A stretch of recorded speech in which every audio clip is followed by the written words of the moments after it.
Ingon diri o apan bisan unsang pag-uswag ang atong nahimo ipadayon nato kini. So anang inyong mga nahimo, anang inyong mga pagsakripisyo mga igsoon wa ginamalimti ni Jehova o hinaot mi nga ato ang yun namin padayonon kaya kini ato sa pagkakaroon naman nakahibaw kung maabot kung sa pagkadugay ba nga nagamtam na to ng mga saad na itong yun una.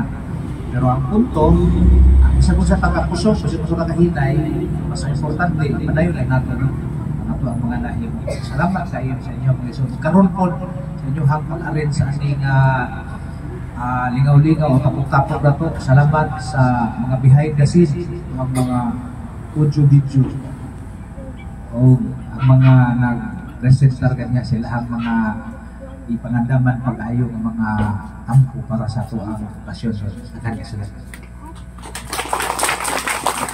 Salamat tayo sa message sa